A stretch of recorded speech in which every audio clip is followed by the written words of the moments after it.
నమస్కారం. Big debate ప్రత్యేక చర్చ కార్యక్రమానికి స్వాగతం. సుప్రీంకోర్టు తెలంగాణకి సంబంధించి ఒక కీలకమైనటువంటి తీర్పుని ఈరోజు వెలువరించింది. 10 మంది బీఆర్ఎస్ ఎమ్మెల్యేల అనర్హత పిటిషన్పై 3 నెలల్లోగా స్పీకర్ నిర్ణయం తీసుకోవాలి. ఒక విస్పష్టమైనటువంటి తీర్పుని సుప్రీంకోర్టు ప్రకటించింది. కాలయాపన చేయటం ద్వారా రాజ్యాంగ స్ఫూర్తికి విరుద్ధం, అలాగే షెడ్యూల్ 10లో ఏదైతే యాంటీ డిఫెక్షన్ లా ఉందో, పార్టీ ఫిరాయింపులు అన్నవి రాజ్యాంగానికి, రాజకీయానికి, ప్రజాస్వామ్యానికి ఒక చీడలాగా తయారైనవి. దాన్ని అరికట్టాలంటే స్పీకర్ల నిర్ణయం తీసుకోవాల్సిన అవసరం ఉంది. స్పీకర్ల వ్యవస్థకి నిర్ణయాధికారం పెట్టడం వెనుక ముఖ్య కారణం కూడా వేగంగా నిర్ణయాలు జరగాలనే ఉద్దేశంతో పెట్టారు. అయితే దురదృష్టవశాత్తు ఆ రకంగా జరగట్లేదు. కాబట్టి గతంలో మరో కేసులో సుప్రీంకోర్టు ఇలాగే 3 నెలల కాల పరిమితి విధించిన రీతిలోనే ఈ కేసులో కూడా ఆ నిర్ణయాన్ని ప్రకటిస్తూ 3 నెలల్లోగా స్పీకర్ నిర్ణయం తీసుకోవాలి. ఎట్టి పరిస్థితుల్లో ఎవరైతే ఫిరాయింపుదారుల అభ్యర్థనలు పరిగణలోకి తీసుకొని మరింత కాలయాపన చేసే ప్రయత్నం చేయొద్దని కూడా స్పష్టంగా చెప్పింది. అలాగే పార్లమెంట్కి కూడా ఒక సూచన చేసింది. పార్లమెంటుని ఆదేశించే అధికారం మాకు లేదు, కానీ పార్టీ ఫిరాయింపులకు సంబంధించి స్పీకర్ల చేతిలో నిర్ణయాధికారం ఉన్నట్టు ఎంత మాత్రం సబబు కాదు. దానికి ఒక ప్రత్యేకమైన వ్యవస్థని ఏర్పాటు చేసే దిశగా పార్లమెంటు కూడా ఆలోచన చేయాలని ఒక సూచన చేసింది. ఈ అంశాల మీద వాళ్ళు బిగ్ డిబేట్లో చర్చను చెప్పడం. చర్చలో మనతో పాటు కిరణ్ యాదవ్ గారు, కాంగ్రెస్ పార్టీ అధికార ప్రతినిధి, ఇక్కడ మనతో స్టూడియోలో ఉన్నారు. అలాగే మనతో రెహమాన్ గారు, ప్రముఖ రాజకీయ సామాజిక విశ్లేషకులు, మనతో లైవ్లో జాయిన్ అవుతున్నారు. మరి కాసేపట్లో డాక్టర్ దూదిమెట్ల బాలరాజ్ యాదవ్ గారు, బీఆర్ఎస్ పార్టీ నాయకులు, అలాగే డాక్టర్ ప్రకాష్ రెడ్డి గారు, భారతీయ జనతా పార్టీ నాయకులు కూడా మనతో జాయిన్ అవుతారు. ముందుగా రెహమాన్ గారు నమస్కారం. నమస్తే. రెహమాన్ గారు, ఎలా చూడాలి? చాలా జనవరి నుంచి నాకు గుర్తుండి ఈ కేసు హీరింగ్ స్టార్ట్ అయింది సుప్రీంకోర్టులో. గతంలో అంతకుముందు ఇక్కడ సింగిల్ జడ్జి, తర్వాత డివిజన్ బెంచి, వీళ్ళు ఏ నిర్ణయం తీసుకోలేదు. సుప్రీంకోర్టు కూడా దాదాపు 8-9 సార్లు ఈ కేసును విన్నది. అనేక సార్లు ప్రభుత్వానికి, స్పీకర్కి సూచనలు చేసింది, ఒక టైం లైన్ చెప్పండి అని. చివరికి ఏప్రిల్లో ఈ కేసు వాదనలు పూర్తయితే జడ్జిమెంట్ రిజర్వ్ చేసి వాళ్ళు జడ్జిమెంట్ని ప్రకటించారు. చాలా స్పష్టంగా కొన్ని అంశాలు అయితే మెన్షన్ చేశారు. స్పీకరు నిర్ణయం తీసుకోవాల్సిందే. ఈవెన్ ఎమ్మెల్యేలు ఒకవేళ స్పీకర్ టైం పొడిగించమని అడిగిన, ఎందుకంటే బహుశా నాకు తెలిసి స్పీకర్ గారు ఇప్పటికే ఎమ్మెల్యేలకి నోటీసులు ఇచ్చారు. ఎవరైతే 10 మంది మీద కంప్లైంట్లు వచ్చినాయో, పిటిషన్లు వచ్చినాయో వాళ్ళకి నోటీసులు ఇచ్చున్నారు. వాళ్ళు సమాధానం ఇచ్చారా లేదా అన్నది నాకు స్పష్టత లేదు. బట్ వాళ్ళు ఏదైనా ఎక్స్టెన్షన్ అడిగినా కూడా మీరు ఇవ్వద్దని కూడా కోర్టు చెప్పింది. స్పీకర్ గారిని ఏ నిర్ణయం తీసుకోవాలో కోర్టు సూచించలేదు, కానీ మీరు నిర్ణయం అయితే చేయండి 3 నెలల లోపని కూడా స్పష్టంగా చెప్పింది. సో ఏంటి స్పీకర్ గారి ముందున్న పాసిబిలిటీస్ ఏంటి? ప్రభుత్వం ముందున్నటువంటి అంటే ఇది ఇక్కడ మొదలు కాలేదు. గతంలో అనేక పార్టీలు, అనేక రాష్ట్రాల్లో ఈ ఫిరాయింపులు, వాటిని స్పీకర్లు తొక్కిపెట్టడం దశాబ్దాలుగా జరుగుతోంది, ముఖ్యంగా తెలుగు రాష్ట్రాల్లో. అయితే ఇక్కడ ఈ కేసులో సుప్రీంకోర్టు ఒక స్పష్టంగా ఒక నిర్ణయానికి వచ్చింది. సంచలనమైన తీర్పునే చెప్పింది. ఎలా అర్థం చేసుకోవాలి? శ్రీనివాస్ గారు, మీకు అట్లానే ప్యానెల్లో ఉన్నటువంటి మిగతా ప్యానెల్ సభ్యులకు, అట్లాగే హెచ్ఎం టీవీ ప్రేక్షకులకు అందరికీ శుభ సాయంత్రం. నిజానికి సుప్రీంకోర్టు ఈ మధ్యకాలంలో రాజ్యాంగాన్ని, అంటే కాన్స్టిట్యూషన్ సుప్రీం, రాష్ట్రపతి అయినా, స్పీకర్ అయినా, గవర్నర్లైనా, ఇంకెవరైనా కూడా రాజ్యాంగానికి లోబడి పనిచేయాలన్నది. ఇంకొక మాట, మీకు కేవలం ఒక ట్రిబ్యునల్ జడ్జిమెంట్ అధికారం మాత్రమే ఉంది. మీరు సుప్రీంకోర్టుకు అలాగే చట్టాలకు లోబడి మాత్రమే 10th షెడ్యూల్ ని ఉదాహరిస్తూ చెప్పింది. అంటే యాంటీ డిఫెన్షన్ ఏదైతే పార్టీ ఫిరాయింపు నిషేధ బిల్లు ఉందో 10th షెడ్యూల్, దీన్ని మీరు ఉల్లంఘించడానికి వీల్లేదు. ఇష్టం వచ్చి అంటే ఆపరేషన్ సక్సెస్ పేషెంట్ డైడ్ ఇట్లాంటి దీన్ని కూడా తీసుకురావద్దు అన్నట్టుగా ఎగ్జాక్ట్లీ ఈ పదాలని వాడుతూ ఒక చారిత్రాత్మకమైనటువంటి తీర్పు అయితే ఇచ్చింది. గతంలో రాజీవ్ గాంధీ ప్రధానమంత్రిగా ఉన్నప్పుడు పార్టీ ఫిరాయింపు నిషేధ బిల్లును తయారు చేసినప్పుడు అన్ని పార్టీలు హర్షించాయి. అప్పుడు ప్రతిపక్షంలో ఉన్నటువంటి పార్టీలు అధికారంలో ఉన్నటువంటి ఎంపీలని కాపాడుకోవడం కోసం తీసుకొచ్చారు అన్నట్టుగా కామెంట్ చేశారు. మొత్తానికైతే ఒక నైతికత, అంటే మనం గతంలో శ్రీనివాస్ గారు, మీరు ఇంతకుముందు తెలుగు రాష్ట్రాలను వ్యాఖ్యానించారు కదా, ఉమ్మడి ఆంధ్రప్రదేశ్ లో ఉన్నప్పుడు పార్టీ మారిన ఎమ్మెల్యేలు మొత్తాన్ని ప్రజలు అంటే నాదెండ్ల భాస్కర్ రావు పక్షాన వెళ్ళిన వాళ్ళల్లో వేళ్ల మీద లెక్కించదగిన వాళ్ళు మాత్రమే తర్వాత వాళ్ళ మనుగడ కొనసాగింది. మన అలంపూర్ లో రజనీ బాబు, వసంత నాగేశ్వరరావు, హేమాయమిల్లు చూసామండి, అడ్రస్లు లేకుండా పోయినాయి. తర్వాత వాళ్ళు ఎవరు కనబడలేదు తర్వాత. అంటే ప్రజలు కూడా అట్లాంటి చట్టాలు అమల్లో లేకపోయినా ప్రజలు అట్లాంటి తీర్పు ఇచ్చారు. మొన్న కూడా పార్టీ మారిన వాళ్ళల్లో సబితా ఇంద్రారెడ్డి మినహా మిగిలిన వాళ్ళు ఎవరు కాంగ్రెస్ పార్టీ నుంచి పార్టీ మారిన వాళ్ళు ఎవరు గెలిచి రాలేదు. అది కూడా జిహెచ్ఎంసీ కాబట్టి ఆమె గెలిచి వచ్చిందని అనుకుంటున్నా. అయితే పార్టీలు ఏ స్టాండ్ తీసుకుంటాయి, ఇది స్పీకర్ మెడకు వచ్చి చుట్టుకుందా ఇదంతా, ఇప్పుడు స్పీకర్ ఏం చేయబోతున్నారు అనేది కీలకంగా మనం చూడాల్సినటువంటి విషయం. అయితే ఆల్రెడీ నోటీసులు ఇచ్చారు. ఒకవేళ మీరు 3 నెలలకు పొడిగిస్తే, మీరు సరైన నిర్ణయం తీసుకోకపోతే ఇది కోర్టు ఉల్లంఘన కిందకే వస్తుంది, కోర్టు ధిక్కారం కిందకి వస్తుంది అనేటువంటి మాట కూడా సుప్రీంకోర్టు అన్నది. మొత్తానికి ఒక హిస్టారికలే ఇది. అయితే ఇక్కడ పార్టీ మారినటువంటి ఎమ్మెల్యేలు ఆల్రెడీ అనుబంధ సభ్యులుగా కొనసాగుతున్నటువంటి వాళ్ళెవరు పార్టీలో అధికారికంగా సభ్యత్వాన్ని తీసుకోలే. సభ్యత్వాన్ని తీసుకోవడమే మెంబర్షిప్ క్రైటీరియా. ఒక రాజకీయ పార్టీలో నుంచి ఇంకో రాజకీయ పార్టీలోకి జాయిన్ అవ్వడమైనా, జంప్ అవ్వడమైనా, లేకపోతే అంటే రెండు మూడు ఉన్నాయి కదా సార్. అంటే విప్పు ధిక్కరిస్తే, లేదంటే పార్టీ సభ్యత్వాన్ని స్వచ్ఛందంగా వదులుకుంటే, ఇలా యాంటీ డిఫెక్షన్లలో 2-3 పాయింట్స్. ప్రధానంగా విప్పు ధిక్కరించినట్టుగా ధిక్కరిస్తే పార్టీ ఫిరాయించినట్టుగానే యాంటీ డిఫెక్షన్ వర్తిస్తుంది అంటారు. వర్తిస్తుంది.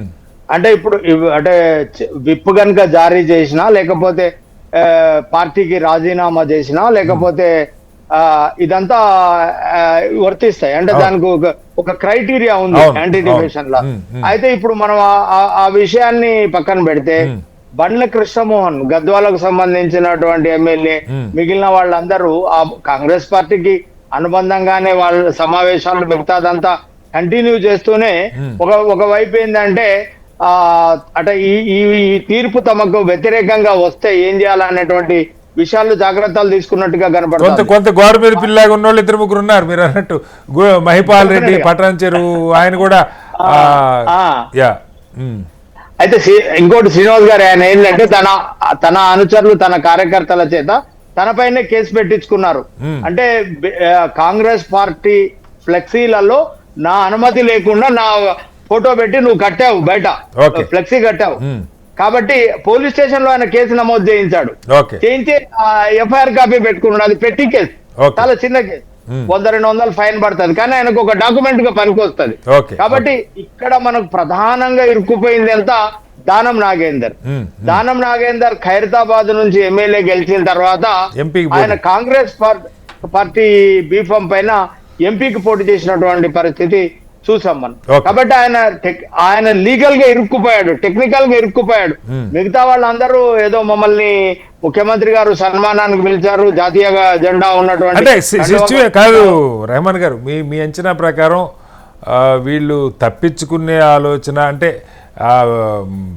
వేటు పడకుండా తప్పించుకునే ఆలోచన ఉండొచ్చా, లేదు పార్టీ దన్నిస్తే, అంటే మీరు చెప్పినట్టు ఎన్టీఆర్ గారి హయాంలో లాగా రాజకీయాలు వాళ్ళు ప్రజలు క్యాడర్ కూడా ఏం కోరుకుంటున్నారంటే, చాలా సందర్భాల్లో అధికార ఎమ్మెల్యేలు మారటానికి కూడా ఒకటి అదే ప్రధాన కారణం కదా. మారేదానిలో అధికార పక్షం వైపు ఉంటే మనకి లాభం చేకూరుతుంది, మన పనులు జరుగుతాయి, నియోజకవర్గానికి 4 పనులు చేయొచ్చు. ఇది ఎస్టాబ్లిష్ అయినటువంటి పరిస్థితి. సో ఈ 10 మంది ఎన్నికలకు వెళ్ళడానికి సిద్ధపడతారా, లేదు గతంలో జరిగినట్టుగానే మీకు గుర్తుంటే కాంగ్రెస్ నుంచి బీఆర్ఎస్లోకి మారినప్పుడు ముందు కొంతమంది వెళ్ళారు, ఆ తర్వాత స్పీకర్ నిర్ణయం తీసుకోవాల్సి వచ్చినప్పటికీ 2/3 అటువైపు వెళ్ళిపోయారు. ఐ థింక్ నాకు 10 మందో 11 మంది ఉన్నట్టున్నప్పుడు 7-8 మంది వెళ్ళిపోయి 2/3. తెలుగుదేశం నుంచి కూడా అలాగే జరిగింది. అట్లా ఇప్పుడు 26 మంది బీఆర్ఎస్లో 10 మంది ఆల్రెడీ వెళ్ళుంటే ఇంకొక 8 మంది వస్తే 2/3 అయిపోతుంది. స్పీకర్ గారి నిర్ణయం ఇంకోలాగా కూడా ఉండొచ్చు. సో పాసిబిలిటీస్ ఏమున్నాయి, ఏం జరిగాయి, ఎన్నికలకు వెళ్తారా, ఎన్నికలకు వెళ్లకుండా మిగతా వాళ్ళు కొంతమంది అటు వెళ్ళే పరిస్థితుందా, బీఆర్ఎస్ వెళ్లకుండా ఆపుకోగలుగుతుందా మిగతా వాళ్ళని, ఎలా అర్థం చేసుకోవాలి? అంటే ఇంకొకటి, గతంలో తలసాని శ్రీనివాస్ యాదవ్ గారు, అట్లానే సబితా ఇంద్రారెడ్డి గారు, వీళ్ళు మంత్రులుగా ప్రమాణం చేసినప్పుడు తలసాని శ్రీనివాస్ యాదవ్ గారు టీడీపీలో ఉంటూ ఆయన పార్టీ తరఫున గెలిచి ఆ పార్టీ ఎల్పీ విలీనం కాకుండానే డైరెక్ట్ గా మంత్రిగా ప్రమాణం చేశారు. అవును. అయితే తర్వాత పరిణామ క్రమాల్లో లీగల్ గా వీళ్ళు ఎల్పీలని విలీనం చేశారు, చాలా చోట్ల మర్జ్ చేశారు. బీజేపీ కూడా తన అధికారంలో ఉన్నటువంటి గోవాలో, మహారాష్ట్రలో, అస్సాంలో, మధ్యప్రదేశ్ లో, రాజస్థాన్ లో, ఎందుకు తెలుగుదేశం రాజ్యసభ సభ్యులు నలుగురిని మర్చిపోయారు కదా, మీకు గుర్తుంటే రాజ్యసభ కూడా సభ్యులందరినీ సీఎం రమేష్ వీళ్ళందరూ అట్లా మర్జ్ అయినటువంటి వాళ్ళే. వెంకయ్య నాయుడు గారు ఒక సందర్భంలో పార్టీ మారారంటే ఆ రోజే డిస్క్వాలిఫై చేసే వాళ్ళను అన్నటువంటి వెంకయ్య నాయుడు గారు రాజ్యసభ చైర్మన్ గా ఆయనే ఎల్పీ ఆయన చేతులతోటే చేశారు. నిజానికి ఇప్పుడు చట్టంలో ఉన్నటువంటి యాంటీ డిఫెక్షన్ లాలో ఉన్నటువంటి చట్టంలో ఉన్నటువంటి లొసుగులన్నిటినీ రాజకీయ పార్టీలు వాడుకుంటున్నాయి. అన్ని రాజకీయ పార్టీలు, ఒక్క రాజకీయ పార్టీని ఇక్కడ తప్పు పట్టడానికి వీలు. అందులో బీఆర్ఎస్ ఏం తక్కువ కాదు, కాంగ్రెస్ ఏం తక్కువ కాదు, బీజేపీ మరీ ఎక్కువగా అంటే పరాకాష్ఠకు వెళ్ళిపోయింది. అసలు అంటే కర్ణాటకలో పార్టీని చీల్చినప్పుడు కేసీఆర్ గారు వీడియో టేపులు విడుదల చేశారు. అట్లా ఎట్లా మేము ట్రక్కులలో వాళ్ళను తీసుకొచ్చాం, ఆ ట్రక్కులలో డబ్బులు ఇచ్చి కూలీలుగా తీసుకెళ్లి ఎన్ని లక్షలు ఇచ్చాము అంటే ఇదంతా అనైతికంగా దేశవ్యాప్తంగా జరుగుతున్నటువంటి అంశము. ఇది కోర్టు వ్యాఖ్యానించినట్టుగా ఇది రాజ్యాంగ స్ఫూర్తికి విరుద్ధంగా కొనసాగుతున్నటువంటి ప్రక్రియ.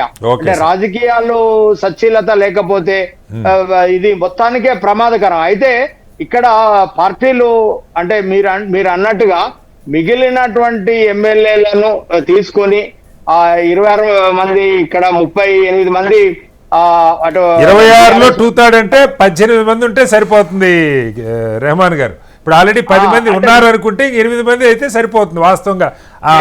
అది మోరలా ఇమోరలా నేను చెప్పట్లేదు కానీ సాంకేతికంగా 18 సరిపోతుంది. లీగల్ గా మర్చుకు ఎల్పీ మర్చుకు అవకాశం ఉంది. అంటే ఆల్రెడీ కంటోన్మెంట్ కూడా కాంగ్రెస్ పార్టీ గెలుచుకుంది కాబట్టి ఇక 7-8 మంది ఉంటే సరిపోయేటువంటి అంశం. అయితే ఈ 8 మందిని తీసుకోవడంలో నిజానికి కాంగ్రెస్ పార్టీ వైఫల్యం చెందింది. అట్లానే బీఆర్ఎస్ కూడా చాలా జాగ్రత్తగా తన ఎమ్మెల్యేలని అంటే ఈ సుప్రీంకోర్టు బూచిపెట్టి కాపాడినట్టుగా మనకు కనపడుతుంది. ఈ 8 మంది ఎమ్మెల్యేలని పార్టీ మారకపోతే కాంగ్రెస్ కు కాస్త ఇబ్బందికరమైనటువంటి పరిస్థితి. మళ్ళీ వస్తాను సార్, మీ దగ్గరికి వస్తాను. ఒకసారి కిరణ్ గారు, ఇక్కడ 2 అంశాలు. సరే, ఎవరు ఇదేదో ఇప్పుడు రేవంత్ రెడ్డి గారు ముఖ్యమంత్రి అయిన తర్వాత మొదలైందని ఎవరు అంటారు, బీఆర్ఎస్ అనలేదు, లేకపోతే ఇంకొక పార్టీ అనలేదు. ఈ చాలా కాలం నుంచి తెలుగు రాష్ట్రాల్లో, ముఖ్యంగా తెలుగు రాష్ట్రాల్లో, నార్త్లో కొన్ని రాష్ట్రాల్లో బీజేపీ ఇప్పుడే రామన్ గారు చెప్పినట్టుగా అన్ని పార్టీలు చేస్తున్న పని. మీరేదో సరే ఎవరి వెర్షన్ వాళ్ళు చెప్పుకుంటారు, మేము రమ్మలేదు, బంగారు తెలంగాణ అని వచ్చారు, వాళ్ళంటే ప్రజాపాలన వచ్చారు, మీరంటే ఎవరి ఆర్గ్యుమెంట్ వాళ్ళకు ఉంటుంది. దానిలోకి నేను వెళ్ళట్లేదు కానీ ఇది మోరలా ఇమ్మోరలా చర్చ కాదు. కానీ సాంకేతికంగా ఇప్పుడు స్పీకర్ గారు అయితే నిర్ణయం తీసుకోక తప్పదు. ఒకటి మనకు స్పష్టంగా అర్థమవుతుంది. ఒకవేళ స్పీకర్ గారు డిస్క్వాలిఫై చేస్తే 10 నెలలతో 6 నెలల్లో ఎలక్షన్లు వస్తాయి. సో మొత్తం 3 నెలలు, ఒక 6 నెలలు, 9 నెలలు. స్పీకర్ గారు కోర్టు ఏ నిర్ణయం తీసుకోవాలో చెప్పాలి, నిర్ణయం తీసుకోమంది అంతే.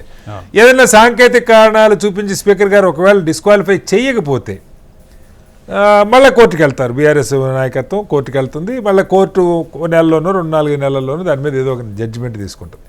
సో కాంగ్రెస్ ముందు 2 మార్గాలు కనపడతా ఉన్నాయి.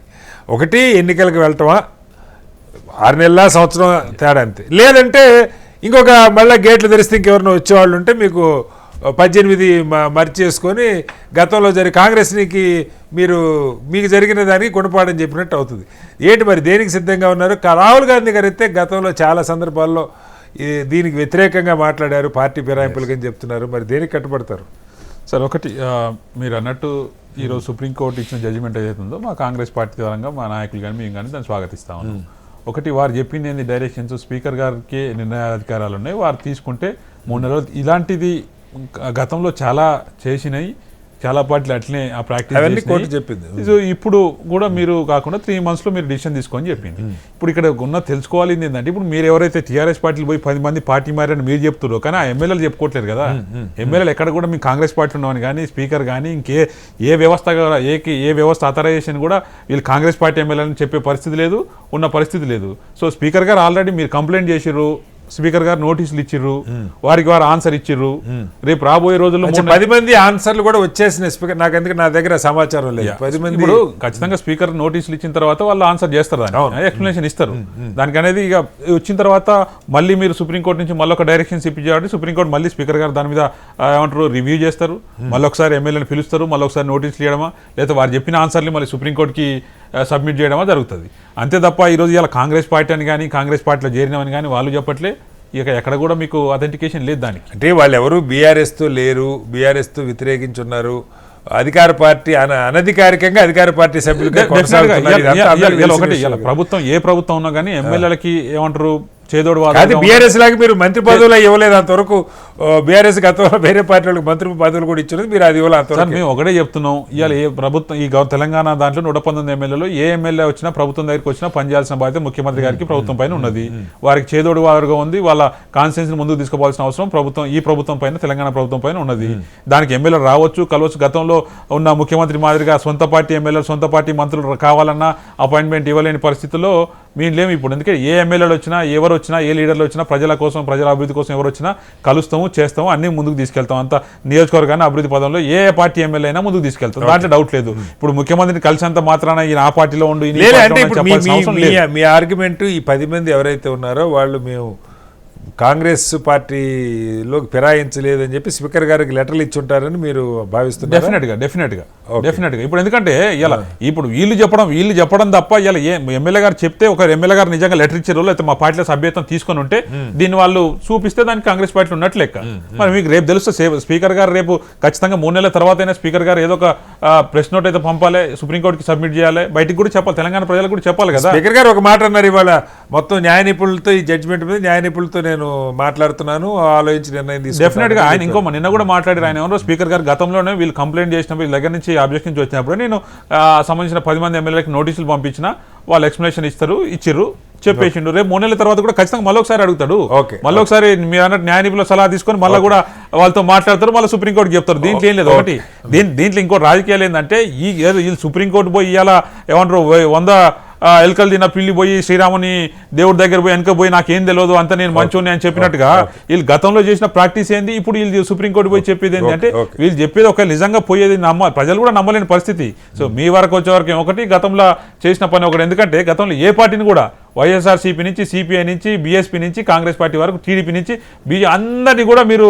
ఏమంటారు పశువుల సంతలాగా తీసుకున్న పరిస్థితి ఉన్నది. దానికి ఏమనంటే మేము ప్రాక్టికల్ గా టెక్నికల్ గా ఒక చెప్పే కదా అప్పుడు బంగారు తెలంగాణ ఇప్పుడు ప్రజాపాలన అంతే సార్. ఇప్పుడు వాళ్ళకి నైతికత ఎక్కడ సార్? ఇవాళ సుప్రీంకోర్టు పోవడమే దండగ పని, పోయి ఇంకా మేము సంకలు గుద్దుకుంటాం మాకు మంచి జడ్జిమెంట్ వచ్చిందంటే అది తప్పు. ఇవ్వాలి ఎవరు చూసే ప్రజలు కూడా మీకు అంత సీన్ లేదురా బాబు, బీఆర్ఎస్ చేయలేదని ఎవరు అనరు, ఏ పార్టీ చేయలేదని కూడా అనలేం. కానీ ఇలా వీళ్ళు సంకలు గుద్దుకోవాల్సిన ఇదేదో డైరెక్షన్స్ వచ్చిందని చెప్పాల్సిన పని లేదు. మనతో బాలరాజు గారు కూడా జాయిన్ అయ్యారు. బాలరాజు గారు నమస్తే. నమస్కారం సార్. బాలరాజు గారు ఏంటి సాంకేతికంగా ఇప్పుడు కిరణ్ గారు ఏం చెప్తున్నారంటే, అది అధికారిక ప్రకటన కాదు నాకు తెలియదు కానీ ఆ 10 మంది ఎమ్మెల్యేలు అధికారికంగా కాంగ్రెస్ పార్టీ సభ్యులు కాదు, ముఖ్యమంత్రి గారు ఎవరొచ్చినా పనులు చేస్తున్నారు, వాళ్ళకి సహాయం చేస్తున్నారు, అంతకు తప్పించి అధికారికంగా ఎక్కడ సభ్యత్వం లేదు. వాళ్ళు ఆల్రెడీ స్పీకర్ గారికి సమాధానం ఇచ్చున్నారు దాని మీద. మరి ఏం సమాధానం ఇచ్చారో మనకు తెలియదు. కాబట్టి వాళ్ళు మా పార్టీ సభ్యులు కాకుండా పార్టీ ఫిరాయింపు ఏ రకంగా వర్తిస్తుంది అని కిరణ్ యాదవ్ గారు అడుగుతున్నారు. అంటే స్పీకర్ గారు వాళ్ళని డిస్క్వాలిఫై చెయ్యరేమో అన్న ఒక ఆశావాద దృక్పథం అయితే కనపడుతుంది కిరణ్ గారి దగ్గర. ఏం చెప్తారు? ముందుగా కటారి గారు మీకు, అదేవిధంగా హెచ్ఎంటీవీ ప్రేక్షకులకి, ప్యానెల్ లో పెద్దలు, భారతీయ జనతా పార్టీ ప్రతినిధి ప్రకాష్ రెడ్డి గారికి, అదేవిధంగా మరి రాజకీయ విశ్లేషకులు, తెలంగాణ ఉద్యమ సాధకులు, జనం సాక్షి ఎడిటర్ గారు మన రెహమాన్ అన్న గారు, అదేవిధంగా మా కాంగ్రెస్ పార్టీ ప్రతినిధి కిరణ్ గారికి నమస్కారం. ఓకే సార్, ఇవాళ దేశంలో ఏదైతే సుప్రీంకోర్టు ఏదో తీర్పిచ్చిందో సార్, ఇది మంచి పరిణామంగా బీఆర్ఎస్ పార్టీ దీన్ని స్వాగతిస్తా ఉంది. ఎందుకంటే పార్టీ ఫిరాయింపులు, ఒక పార్టీ గుర్తు మీద గెలిచి, ఒక పార్టీ బీఫామ్ మీద గెలిచి, పార్టీ ఫిరాయింపులు అనేది సమాజం ఒప్పుకోని అంశంగా మనం పరిగణించవచ్చు. మరి అలా కాంగ్రెస్ పార్టీని ఏదైతే ఇప్పుడు గతంలో సార్ బీఆర్ఎస్ పార్టీ పుట్టింది 2001లో సార్, మేము 2001 నుంచి 2025 అంటే 25 ఏళ్ళే. భారతీయ జనతా పార్టీ మాకంటే ముందు పుట్టింది, కమ్యూనిస్ట్ పార్టీలు మాకంటే వాళ్ళ దగ్గర మీరు నేర్చుకున్నారు, మీ దగ్గర వాళ్ళు నేర్చుకున్నారు. వ్యవస్థనంతా మేమే ఖరాబు చేసినట్టు, కేసీఆర్ దీన్ని మొత్తం మలినం చేసినట్టు మాట్లాడుతున్న మాటలు ఏదైతే కమ్యూనిస్టులు పార్టీ సభ్యత్వం ఇయ్యరు, కమ్యూనిస్టులు పార్టీ సభ్యత్వం ఇయ్యరు, తెచ్చుకోడు పక్కన పెడితే. నేను అర్థగంట అన్న దాని గురించి మాట్లాడతలే. మొత్తం ఇంతకుముందు కాంగ్రెస్ పార్టీ ప్రతినిధి ఏమంటే ఇక మొత్తం దీనికి బీఆర్ఎస్ పార్టీ ఆద్యం అన్నట్టు, బీఆర్ఎస్ పార్టీ చేసినట్టు మాట్లాడుతున్న మాటలకి దీన్ని ఖండిస్తూ నేను మొదట్లో అన్నాను సార్, అది వాళ్ళ కాంగ్రెస్ సేవలో మొదలైంది కాదు, దీంతో ఆగిపోద్దో లేదో చూడాలి. కోర్టుకు పోయింది వాళ్ళు కదా, సుప్రీంకోర్టు వరకు పోయింది వాళ్ళు కదా, మరి వాళ్ళకి నైతికత ఉంటే పోవాలి. కానీ అది చేసింది మంచి పని కాదు. కోర్టు కూడా బాలరాజు గారు, ఇది మీతో మొదలు కాలేదు, కాంగ్రెస్ తో మొదలు కాలేదు. బట్ ఇప్పుడు సుప్రీంకోర్టు తీర్పు తర్వాత ఆగుతుందో లేదో దీని పర్యవసానాలు బట్టి మనకు అర్థమవుతుంది. ఎందుకంటే ఒకవేళ పార్టీ ఫిరాయిస్తే ఎన్నికలు ఎదుర్కోవాల్సి వస్తుంది అన్న స్పష్టత ఉండి ఫిరాయిస్తే అది వేరు. కానీ ఇప్పటిదాకా అలా కాకుండా ఇటు గెలిచాడు దూకొచ్చు అన్నది ఎస్టాబ్లిష్ అయిపోయింది. ఏం కాదు మనకేం కాదు అన్నది ఎస్టాబ్లిష్ అయిపోయింది. గతంలో మీ లేక మంత్రులు కూడా చేశారు కాబట్టి కొత్త కాదు పాత కాదు. చెప్పండి అంటే ఏంటి మీరు సాంకేతికంగా దీన్ని నిరూపించగలుగుతారా? బీఆర్ఎస్ సభ్యులు స్పీకర్ గారి దగ్గర మీరు సాక్ష్యాలు ఇచ్చుంటారు కంప్లైంట్లో, సాంకేతికంగా ఆ ఫిరాయింపులు చెల్లుతాయా అంటే ఏం చెప్తారు? సార్ మొదటి పాయింట్ బీఆర్ఎస్ పార్టీ నుంచి ఏదంటే ఈ రోజు ఇచ్చినటువంటి కోర్టు తీర్పుని మీరు స్వాగతిస్తూ, సుప్రీం కోర్టు ఇచ్చిన తీర్పుని స్వాగతిస్తూ 14 నెలలైంది సార్ పార్టీ ఫిరాయించినటువంటి ఎమ్మెల్యేలు చేరి కాంగ్రెస్ పార్టీలో చేరి 14 నెలలు అయింది. 14 నెలల తర్వాతకి మేము అనేక సార్లు మా పార్టీ శాసనసభ్యులు మా పార్టీ నుంచి స్పీకర్ గారికి వెళ్లి కంప్లైంట్ చేసినాం, వీరి పైన అనర్హత వేటు వేయండి అని చెప్పేసి మేము ఆయనకి కంప్లైంట్ చేస్తే స్పీకర్ గారికి, స్పీకర్ గారు 7 నెలలైనా కూడా మాకు ఇంకా నోటీస్, వాళ్ళకు ఎమ్మెల్యేలకు నోటీసులు ఇవ్వని పరిస్థితి కనపడి ఉండే. తదనంతరం మేము హైకోర్టుకు పోయినాం, హైకోర్టు పోతే హైకోర్టు కూడా చెప్పింది, తదనంతరం హైకోర్టు కూడా కొట్టేస్తే మేము సుప్రీం కోర్టు పోయినాం. సుప్రీం కోర్టు ఈ రోజు ఇచ్చిన తీర్పు, గతంలో కూడా వేరే రాష్ట్రంలో కూడా ఎమ్మెల్యేలు జైన్ అయితే ఎన్ని రోజులు మీ దగ్గర పెట్టుకుంటారు అంటే ఆపరేషన్ సక్సెస్ పేషెంట్ డెడ్ అనేటువంటి ఏదైతే వాక్యం ఏదైతే ఉందో, ఏదైనా ఎలక్షన్ అయిపోయి ఎలక్షన్లు ఇక ముగుస్తాయి అంటే ఈ పరిధి కాలం శాసనసభ్యుల యొక్క ఎన్నిక కాలం ముగుస్తానంగా 6 నెలల ముందు 4 నెలల ముందు వీళ్ళకి అనర్హంగా ఏదైతే వీళ్ళొక ఈ వేపు వేసి నమా అనిపించుకునే ప్రయత్నం చేయొద్దని చెప్పేసి కూడా సుప్రీంకోర్టు ఘాటు వ్యాఖ్యలు కూడా చేసింది. నేనేమంటే సార్ ఇప్పుడు 3 నెలల్లో పూర్తి చేయాలని చెప్పింది సార్. ఇవాళ జూలై 31 అంటే అక్టోబర్ 31 వరకు దీనిపైన ఖచ్చితంగా మీరు ఏదో ఒక నిర్ణయం తీసుకోవాలని చెప్పేసి కోర్టు ఇచ్చింది. ఆ సందర్భంలో సార్ ఇలా ఈ రాష్ట్రంలో మీ దురదృష్టకరం ఏంటంటే ఒకవైపు సుప్రీంకోర్టు ఏమో దీనిపైన నిర్ణయం తీసుకోవాలని చెప్తా ఉంది, కానీ ఈ రాష్ట్ర శాసనసభలో రాజ్యాంగం మీద ప్రమాణం చేసినటువంటి రేవంత్ రెడ్డి గారు మాత్రం సుప్రీంకోర్టు వ్యాఖ్యల్ని తప్పుపడుతూ శాసనసభలు ఎందుకు రద్దే కావని చెప్పేసి మాట్లాడిన సందర్భాన్ని కూడా మీకు ఉదంతాన్ని గుర్తు చేస్తా ఉన్నాను. ఇవాళ నేను ఏమంటే సార్, ఇదే ముఖ్యమంత్రి రేవంత్ రెడ్డి గారు గతంలో కాంగ్రెస్ పార్టీ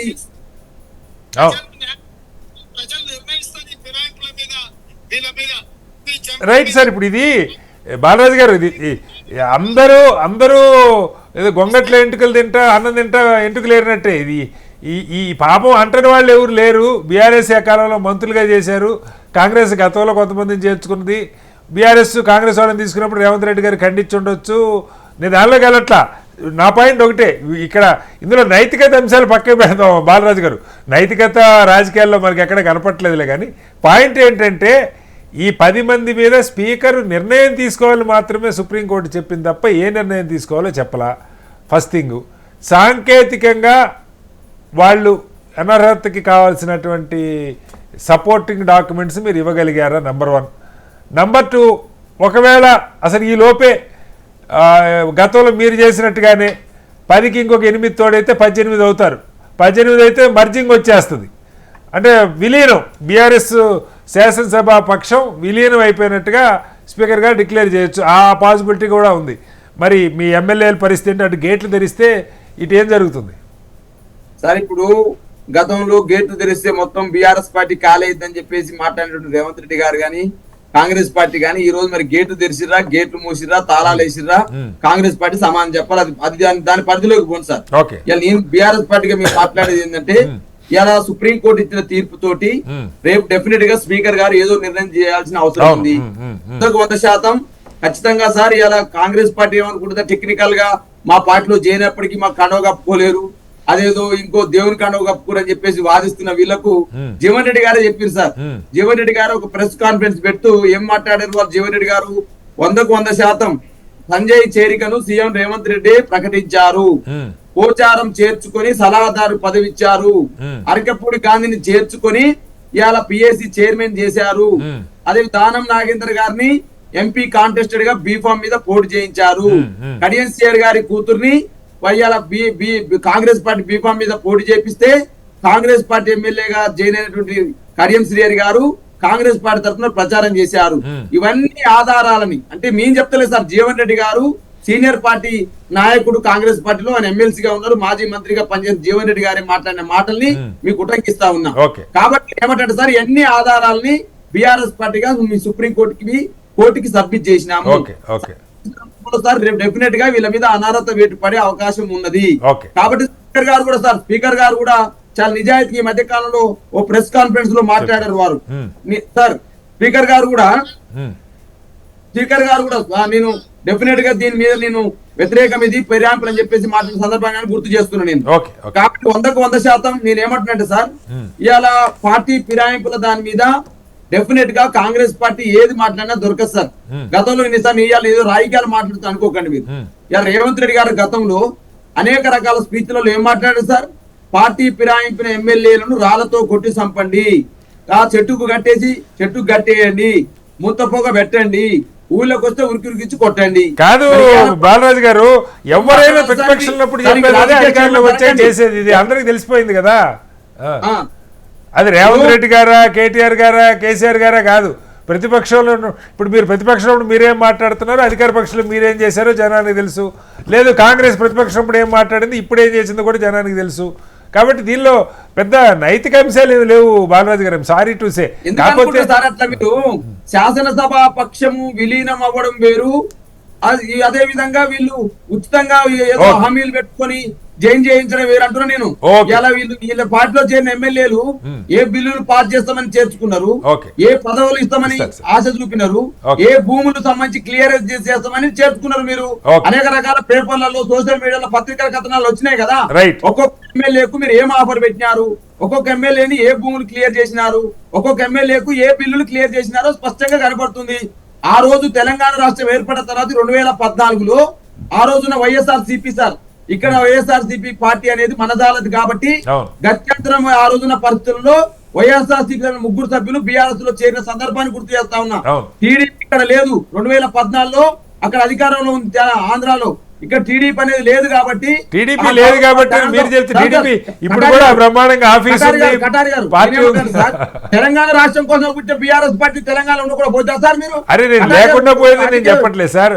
అది విలీనానికి మార్గం ఉందా లేదా అంటున్నా అంతే. మళ్ళీ వస్తారు బాలరాజు గారు, మళ్ళీ వస్తారు. నన్ను ఒక 2-3 నిమిషాలు క్లియర్ కట్ గా మాట్లాడితే కాంగ్రెస్ పార్టీ ఏం చేస్తుందో ప్రజలకు అర్థం. చెప్పండి. నేను క్లియర్ కట్ చెప్తున్నాను. ఆ రోజు జరిగినటువంటి చేరికలకు ఈ రోజు జరిగిన చేరికలకు పొంతన పెడుతూ చెప్పేదాన్ని నేను తప్పు పడతా ఉన్నా.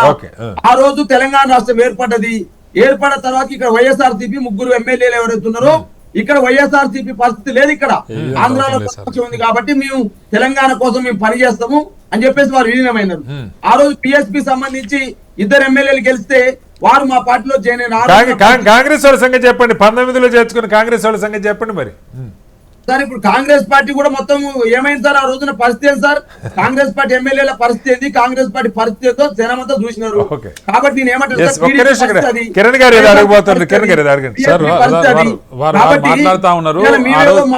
బాలాజీ గారు, ఆ రోజు ఆ పార్టీ బాగాలేదు కాబట్టి తీసుకున్నాము, టీడీపీ పార్టీ లేదు కాబట్టి తీసుకున్నాము, లేదా ఇంకో పార్టీ లేదు కాబట్టి తీసుకుంటున్నాము మాట్లాడుతా ఉన్నారు. ఇవాళ అన్ని పార్టీలకి తెలంగాణ రాష్ట్రంలో అధ్యక్షులు ఉన్నారు, తెలంగాణ రాష్ట్రంలో పార్టీ ఆఫీసులు ఉన్నాయి, అన్ని ఉన్నాయి. కానీ ఇప్పుడు మాట్లాడుతున్న ఆ రోజు 2019లో కాంగ్రెస్ పార్టీ పరిస్థితి వాళ్ళ ఎమ్మెల్యేలు ఎందుకు తీసుకున్నాం అంటే ఒక విషయం, ఆయన మేము శాసన పక్షాన్ని విలీనం చేసుకున్నాం అంటున్నాం. మేము ఇప్పుడు కూడా క్లియర్ గా చెప్తా ఉన్నాం, ఇప్పటికీ మీ ఎమ్మెల్యేలు మా పార్టీలో జాయిన్ చేసుకోలేదు.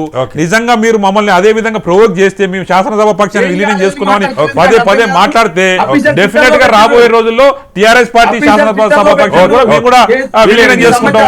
అయిపోతుంది. మీకు అంత ఉత్సాహం ఉంటే మేము కూడా విలీనం చేసుకుంటాం కదా.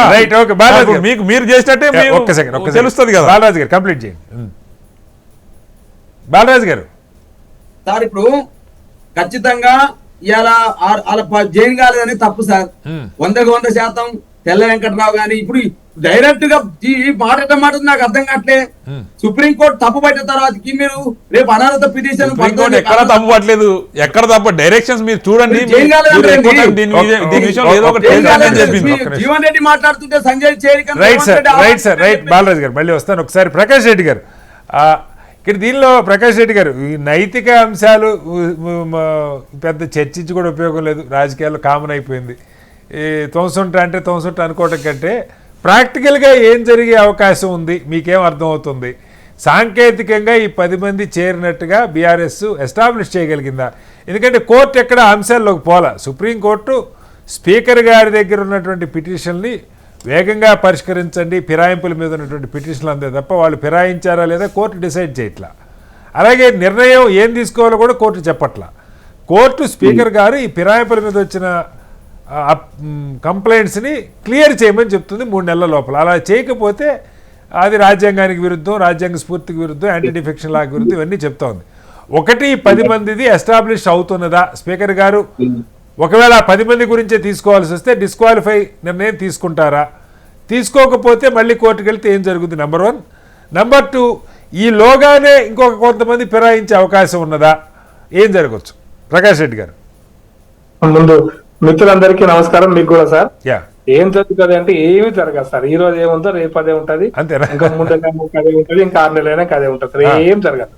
ఎందుకంటే స్పీకర్ కు ఉండేటువంటి విచక్షణ అధికారాలు, భారత రాజ్యాంగం కల్పించిన విచక్షణ అధికారాలు, వీటిని కూడా ఈ రోజు మార్చలేవు సార్. ఎందుకంటే ఈ రోజు సుప్రీంకోర్టు కూడా చాలా స్పష్టంగా స్పీకర్ కు సలహా ఇచ్చింది, ఆదేశం ఇవ్వలేదు. మీరు 3 నెలల పూట చెయ్యండి. మీరు రాజ్యాంగ స్ఫూర్తి అంటున్నారు, రాజ్యాంగం ప్రకారం లేదు. స్ఫూర్తి అంటే రాజ్యాంగ స్ఫూర్తి కూడా కాదు, అది వైలేషన్ కింద లెక్క. అంటే కొంచెం గట్టిగానే చెప్పినట్టు అనిపించింది ప్రకాష్ రెడ్డి గారు, కాదంటారా? 10th షెడ్యూల్ స్పీకర్ గారు ఒక స్పష్టమైనటువంటి ఇస్తారు సార్. సుప్రీం కోర్టు ఎవరు నాకు చెప్పడానికి నేను ఫాలో గా అన్నారు అనుకోండి సార్, ఏం చేస్తుంది సార్? లేదు అంటే ఇక్కడ టోటల్ 2-3 పదాలు కూడా వాడారు ప్రకాష్ రెడ్డి గారు, మీరు గమనించే ఉంటారు. స్పీకర్ ఒక ట్రిబ్యునల్ లాగా వ్యవహరించాలి, పూర్తిగా ఇమ్యూనిటీ, టోటల్ ఇమ్యూనిటీ ఉందని భావించడానికి వీల్లేదు, న్యాయ సమీక్షకి అతీతంగా స్పీకర్ వ్యవస్థ ఉందని మేము అనుకోవట్లేదు, కాబట్టి మేము ఇంటర్వ్యూ అయ్యే అవకాశాలు చాలా తక్కువ ఉన్నాయని చెప్పింది, అంతవరకే చెప్పింది. అయిపోయింది, అంతే కదా సార్. ఇంటర్వ్యూ అయ్యే అవకాశాలు లేవు. స్పీకర్ రాజ్యాంగ స్ఫూర్తికి పనిచేయాలి, రాజ్యాంగానికి లోబడి పనిచేయాలి, ఫిరాయింపుల చట్టానికి లోబడి పనిచేయాలి, ఫిరాయింపుల చట్టాన్ని వైలేట్ చేయొద్దు, ఇవన్నీ చెప్తుంది సార్. బట్ అల్టిమేట్ గా స్పీకర్ డెసిషన్ తీసుకోకపోతే సుప్రీంకోర్టు ఏం చెప్తుంది, హైకోర్టు ఏం చెప్తుంది, ఏం జరుగుతుంది అనేది రాజ్యాంగ సంక్షోభం వస్తా అనుకుంటే ఫైనల్ రాజ్యాంగ సంక్షోభం వస్తే పరిష్కరించాల్సింది ఎక్కడ సార్? మళ్ళీ మీకు తెలుసు అక్కడ పరిస్థితి ఎంత ఉంటుంది. అందుకోసం నేనేమంటున్నా అంటే సార్, నైతికంగా రాజకీయ పార్టీలు మళ్ళీ 13 సార్, నైతికంగా రాజకీయ పార్టీలు కానీ వ్యక్తులు కానీ ఇప్పుడున్నటువంటి వ్యవస్థలో పార్టీ ఫిరాయించేటప్పుడు పూర్తిగా రాజీనామా చేసి ఫిరాయిస్తే నైతికంగా విలువ ఉన్నట్టు లెక్క. నైతిక విలువలు మేము పాటించడము, అయిపోయింది, ఒకసారి ఎమ్మెల్యే అయిపోయినాము, మా జీవితం ధన్యమైపోయింది, ఇక మళ్ళీ ఇంకోసారి మేము కామనుకుంటే అది వేరే విషయం. గతంలో అట్లా అనుకునే వాళ్ళు కాదు. మీకు ఎందుకు చెప్తారు సార్, మళ్ళీ హిస్టరీలోకి పోదాం సార్. ఫిరాయింపుల చట్టం ఎప్పుడు వచ్చింది సార్? రాజీవ్ గాంధీ ఉన్నప్పుడు వచ్చింది. మళ్ళీ అటల్ బిహారీ వాజ్పేయి కొంత అమెండ్మెంట్ జరిగింది సార్. రాజీవ్ గాంధీ గారు ఎందుకు వచ్చింది సార్? మాస్ ఫిరాయింపులే సార్. ఒక పార్టీ నుంచి ఒక పార్టీకి మాస్ ఫిరాయింపులు. ఇవాళ మీకు ఎన్టీ రామారావు గారి 84 ఇన్సిడెంట్ తెలుసు. అంతే సార్. 78లో తెలంగాణ రాష్ట్రంలో ఫ్రాక్చర్డ్ వర్డిక్ట్ వచ్చింది సార్. అంటే విభజించి వచ్చింది. అప్పుడున్నటువంటి రెడ్డి కాంగ్రెస్ కి 29 సీట్లు, జనతా పార్టీకి 63 సీట్లు, దాని తర్వాత కాంగ్రెస్ పార్టీ 170 సీట్లు, అట్లా అందరు విడిగొట్టొస్తే చివరికి 78 నుంచి 83 వరకు మిగిలింది ఎవరంటే 3 Janata party, 3 BJP, 5 Lok Dal party, ఇంకా అయిపోయింది సార్. అంతే. మొత్తం మిగిలిన అందరు పార్టీ ఫిరాయించారు. అంటే 90 మంది పార్టీ ఫిరాయిస్తే 8 మంది 5, 3, 11 మంది మిగిలారు సార్. అంటే మీరు నైతిక ఈ పార్టీలు ఫిరాయింపొద్దని అంతకుముందు 1/3 ఉన్నదాన్ని 2/3 చేశారు ప్రకాష్ రెడ్డి గారు. రాజీవ్ గాంధీ హయాంలో 2/3 మార్చారు. అందుకోసం నేనేమంటానంటే సార్, ఇది చర్య వాజ్పేయి గారి కాలంలో ఒక మార్పు వచ్చింది మళ్ళీ. ఎందుకంటే ఇప్పుడు ఆయారాంలు గయారాంలు ఉన్నటువంటి ఈ వ్యవస్థ లోపల ఎట్లా ఆపాలనేటువంటిది ఒక నిర్ణయానికి వచ్చారు. ఈ రోజు కూడా ఒక రాజకీయ పార్టీలో ఒక పూర్తి కన్సిస్టెన్సీ రావాలని నేను కోరుకుంటాను సార్. ఎందుకంటే స్పీకర్ కు విచక్షణ అధికారం ఉందా లేదా రాజ్యాంగం అది కూడా చెప్పింది. మీకు పార్లమెంట్ కే మీకే సూచించింది. జాతీయ స్థాయిలో అధికారులు ఉన్నటువంటి పార్లమెంట్ లోనే దాని మీద స్పీకర్లకు ఉంచొద్దని కూడా కోర్టు చెప్పింది స్పష్టంగా. ప్రకాష్ రెడ్డి గారు, శ్రీనివాస్ గారు, నేను అక్కడికే వస్తున్నా, నేను ఫైనల్ అక్కడికే వస్తున్నా. నేను ఇప్పుడు ఉన్నటువంటి పరిస్థితులలో రాజ్యాంగ స్ఫూర్తిని అమలు చేయాలనేటువంటి ఒక కాన్సెప్ట్ వచ్చినప్పటికీ కూడా స్పీకర్ విచక్షణ అధికారాలను తీసేయాలనేటువంటి విషయంలో అన్ని రాజకీయ పార్టీలు ఒక ఏకాభిప్రాయానికి రావాల్సిన అవసరం ఉంది. ఎట్లయితే పార్టీ ఫిరాయింపుల విషయంలో కూడా ఏకాభిప్రాయంతో జరిగింది సార్. మళ్ళీ నేను క్లారిటీ చెప్తున్నా, పార్టీ ఫిరాయింపులు మొదలు రాజీవ్ గాంధీ కాలంలో కానీ తర్వాత అటల్ బిహారీ వాజ్పేయి గారి కాలంలో కానీ ఎక్కడ కూడా పార్టీ ఫిరాయింపులకు మళ్ళీ పార్లమెంట్ లో ఓటింగ్ జరగలే. అందరు ఏకాభిప్రాయంతో ఏకగ్రీవంగా ఆమోదించారు. ఇప్పుడు కూడా స్పీకర్ యొక్క విచక్షణ అధికారాన్ని ఏకగ్రీవంగా ఆమోదించగలిగే పరిస్థితి రావాలని నేను కోరుకుంటున్నాను సార్. ఒకటి, ఎందుకంటే స్పీకర్ ఈ పార్టీ ఆ పార్టీ ఈ రాష్ట్రం కాదు. దురదృష్టం ఏంటంటే సార్, ముఖ్యమంత్రి తర్వాత మంత్రివర్గ సహచరుల కంటే అత్యున్నతమైన అతి గట్టిగా కూర్చున్నటువంటి పోస్ట్ ఏదైపోయిందంటే స్పీకర్ అయిపోయింది. ఇప్పుడు మీకు యూపీఏలో కానీ ఎన్డీఏలో కానీ మాకు స్పీకర్ పదవి కానీ ఎవరు అడుగుతున్నారు అంటే ప్రతిపక్షం వాళ్ళు అడుగుతున్నారు, అంటే మా మిత్రపక్షాలు అడుగుతాయి సార్. మాకు స్పీకర్ బాలయోగి గారు ఉన్నారు కదా పార్లమెంట్ లో, ఎంత స్పీకర్ పదవి మాకు కావాలి. అసెంబ్లీలో కూడా అంతే. ఏదైనా మా మిత్రపక్షాలతో కనుక ప్రభుత్వం ఫామ్ చేస్తే మా అలయన్స్ లో కూడా మా పార్టీ ఉంటే బాగుండనే పరిస్థితి ఎందుకు వచ్చింది అంటే స్పీకర్ కు విచక్షణాధికారాలను తీసుకుంటున్నారు. వాస్తవానికి ఏంటంటే మనం వెనకట ఒక చాలా ఏళ్ల కింద అయోధ్యలో కాళేశ్వరరావు గారి కాలంలో ఇంకా చరిత్ర ముందుకు పోతే స్పీకర్ గా ఎలక్ట్ అయిన వ్యక్తి పార్టీకి రాజీనామా చేయాలని ఈవెన్ సోమనాథ్ చటర్జీ గారు కూడా పార్లమెంట్ లో ఈ మాట చెప్పారు సార్. కమ్యూనిస్ట్ పార్టీ దిగ్గజం నేత అయ్యింది కూడా పార్లమెంట్ లో అవిశ్వాస తీర్మానం వచ్చిన సందర్భంగా వారు తీసుకున్న నిర్ణయాన్ని కమ్యూనిస్టు పార్టీ వ్యతిరేకించిన పార్టీకి రాజీనామా అయ్యారు స్పీకర్ ఎలక్ట్ అయిన తర్వాత పార్టీకి సంబంధం ఉండొద్దు అనేటువంటి అంశాన్ని కూడా వారు లేవనెత్తారు. అప్పుడంటే చర్చ జరిగింది. నేను ఇప్పుడు ఏమంటుంటా సార్, ఇప్పుడు స్పీకర్ ఉన్న స్పీకర్ లో పార్టీ కార్యక్రమాల్లో నేరుగా పాల్గొంటున్నారు సార్. పార్టీ కార్యక్రమాలలో నేరుగా పాల్గొనడం అనేది రాజ్యాంగ స్ఫూర్తికే విరుద్ధం. ఫస్ట్ అసలు కాదు ప్రకాష్ రెడ్డి గారు, మనం ఓకే నైతిక అంశాలు నేను ఫైనల్ ఒకటే మాట చెప్తున్నాను సార్. నేను ఇప్పుడు అప్పుడు వెంకయ్య నాయుడు గారు అనేక సందర్భాల్లో చెప్పారు సార్, ఎవరైతే పార్టీ ఫిరాయిస్తారో చెప్పారు. అదే వెంకయ్య నాయుడు గారు నలుగురు తెలుగుదేశం రాజ్యసభ సభ్యులు విలీనం చేసుకున్నారు. సినిమా 1 నిమిషంలో పూర్తి చేస్తారు. పార్లమెంట్ కో లేకపోతే ఇంకొకరికి అవకాశం కాదు, వెంటనే ఎలక్షన్ కమిషనే ఆయన డిస్క్వాలిఫై చేసేసి ఎలక్షన్ డిక్లేర్ చేసేయాలి. ఇక మళ్ళీ స్పీకర్ ఇస్తాడా, దానికి నోటిఫై చేస్తారా, నోటిఫై చేస్తే పార్లమెంట్ ఏమవుతుంది, ఇవన్నీ ఏమి కోర్టు ఏం చెప్తుంది, చర్చే లేదు. స్పీకర్ ఎలక్షన్ కమిషన్ ఒకసారి పార్టీ ఫిరాయింపుల విషయాన్ని కనుక ఎలక్షన్ కమిషన్ ముందు నిరూపించగలిగితే స్పీకర్ కు సంబంధం లేకుండా ఆయన నోటిఫై చేసి రీఎలక్షన్. వెంకయ్య నాయుడు గారు అనేక సందర్భాల్లో చెప్పారు. దాన్ని మీరు వెంకయ్య నాయుడు గారు మా పార్టీలో ఉన్నప్పుడు కానీ ఉపరాష్ట్రపతిగా ఉన్నప్పుడు కానీ ఈ విషయం చెప్పారు. కాబట్టి దీన్ని అన్ని పార్టీలు స్ఫూర్తిగా తీసుకుంటే మంచిది అనేది నా అభిప్రాయం. కాదు, నేను మిమ్మల్ని అడుగుతుంది ఏంటంటే ప్రకాష్ రెడ్డి గారు, 2021లో మరో కేసులో సుప్రీంకోర్టు ఇట్లాగే స్పీకర్లకి 3 నెలల టైం లైన్ విధించింది. నాకు గుర్తుండి మహారాష్ట్రకు సంబంధించిన ఇష్యూ అనుకుంటా. బట్ దానిలో ఏమైందో నేను అది ఫాలో కాలేదు కానీ పూర్తిగా ఏం కాలేదు సార్. ఇప్పుడు షిండే గారి విషయంలో కూడా మన సుప్రీంకోర్టు పోయింది. ఎవరిది ఒరిజినల్ పార్టీ ఎవరిది డూప్లికేట్ పార్టీ అన్నది అక్కడ షిండే ఒరిజినల్ పార్టీ లేకపోతే అది వేరు సరే. అసలు అదేమో పార్టీ నిట్టనీలు, ఇక్కడ పార్టీ నిట్టనీలుగా చేర్చడం కాదు కదా సమస్య. ఫిరాయింపులకు సంబంధించి స్పీకర్ నిర్ణయం తీసుకోలేదన్నది 2021లో నాకు గుర్తుండి ఒక మేఘచంద్ ఏదో ఒక పేరుంది, ఆ కేసులో ఇచ్చారు స్పీకర్ గారు 3 నెలల్లో నిర్ణయం తీసుకోవాలని. బట్ సో మీ ఉద్దేశం ఏమి జరగదని?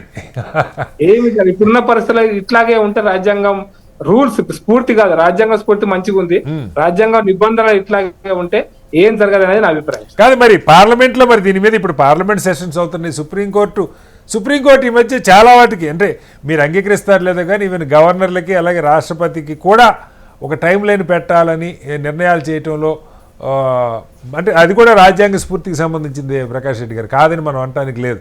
ఇది ఎలా దాంట్లో ఒకటే చెప్తున్నాను సార్, దాంట్లో ఒక ఎక్కడ మిస్ అవుతుందంటే సార్ అసలు లైన్ ఇప్పుడు భారత సుప్రీంకోర్టు ఒక పాయింట్ చెప్పింది ఏంటంటే ఫండమెంటల్ ఏమంటే మౌలికమైనటువంటి అంశాలు ఉన్నాయి, ఫండమెంటల్ రైట్స్ ఆర్టికల్ 14 నుంచి ఆర్టికల్ 30 వరకు ఏ పార్టీ అధికారంలో ఉన్నా, ఏ ప్రభుత్వం పార్లమెంట్ లో ఉన్నా, ఎవరి పార్టీ ఉన్నా కూడా ఫండమెంటల్ రైట్స్ ను ముట్టుకోవద్దని చెప్పారు. బేసిక్ కొన్ని ఇష్యూస్ చెప్పారు, ప్రియాంబుల్స్ ముట్టుకోవద్దు, ఫండమెంటల్ రైట్స్ భంగం కలగనటువంటి ఏ అంశాన్నైనా కూడా మిగతా చేయొచ్చు అని. ఇప్పుడు ప్రశ్న ఎక్కడ వస్తుంది సార్, ఇప్పుడు ఎవరైతే వీళ్ళు శాసనసభలలో బిల్స్ చేస్తున్నారు ఈ చట్టాలు ఫండమెంటల్ రైట్స్ కి లోబడి ఉన్నాయా, ఫండమెంటల్ రైట్స్ కు బయట ఉన్నాయా అనే ప్రశ్న అడిగినప్పుడు అవి బయట ఉన్నప్పుడు గవర్నర్ నిర్ణయం తీసుకోలేకపోతే రాష్ట్రపతి దగ్గరికి పోతుంది.